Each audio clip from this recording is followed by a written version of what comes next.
classe préparatoire à l'enseignement supérieur, une classe d'approfondissement en arts plastiques. C'est une classe qui dure 1 an et qui sert à se préparer pour les concours des grandes écoles d'art. Alors très clairement, les élèves, les candidats, les étudiants qu'on apprécie particulièrement, ce sont ceux et celles d'ailleurs qui sont fous de pratique, qui aiment pratiquer, découvrir des techniques, travailler avec leurs mains, tout en faisant travailler leur tête aussi également, puisque dans l'emploi du temps, il y a 13 heures de pratique artistique, mais aussi 8 heures de culture artistique. Donc la partie théorique et la partie pratique sont très articulées.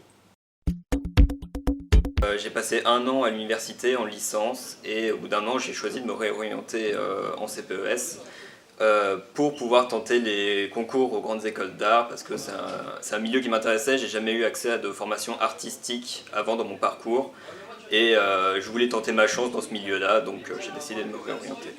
Moi en fait je suis venue pour la formation en tant que telle. Moi ce qui m'intéressait c'était vraiment tout ce qu'elle pouvait apporter en termes de culture artistique et d'ouverture d'esprit, de technique. Je savais que je voulais faire de l'art mon futur métier et ça me semblait logique de passer par cette étape pour pouvoir intégrer les grandes écoles. Avant j'étais donc en filière scientifique et puis je suis passée en filière économique et j'ai jamais eu de cours d'art, il n'y avait pas cette option dans mon lycée.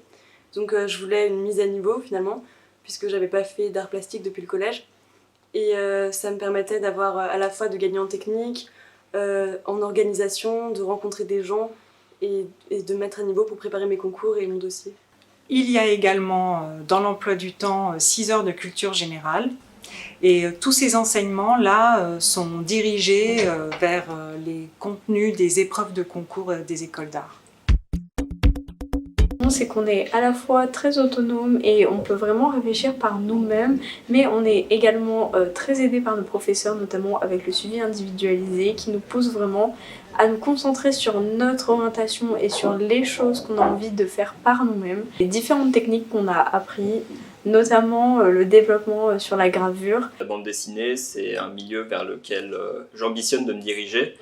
Et ce qui m'a plu avec la formation, c'est qu'au-delà de nous fournir une culture artistique diversifiée et de nous apprendre de nombreuses pratiques, on dispose aussi d'un suivi qui permet de nous se recentrer vers le domaine vers lequel on veut se diriger. Le cyanotype et la linogravure, parce que j'ai pu les lier à mon projet d'orientation. Alors comme conseil, je dirais tentez votre chance, venez, vous serez ici chez vous. S'accrocher parce que à la fin c'est vraiment quelque chose qui en vaut la peine.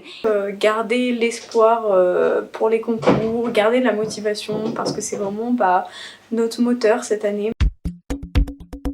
C'est vraiment hyper enrichissant, ne serait-ce que par les sorties qu'on fait, par toutes les rencontres qu'on a l'occasion de faire.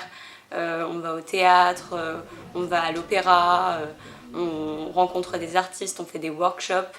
J'ai vraiment appris plein de choses et j'ai mûri sur pas mal de sujets je pense. Et moi c'était vraiment juste cette année-là qui m'intéressait et pas forcément les concours après. Si la pratique artistique vous intéresse fortement, si le travail ne vous fait pas peur, si vous avez envie de rencontrer des artistes et de participer à des ateliers, venez en classe d'approfondissement en arts plastiques.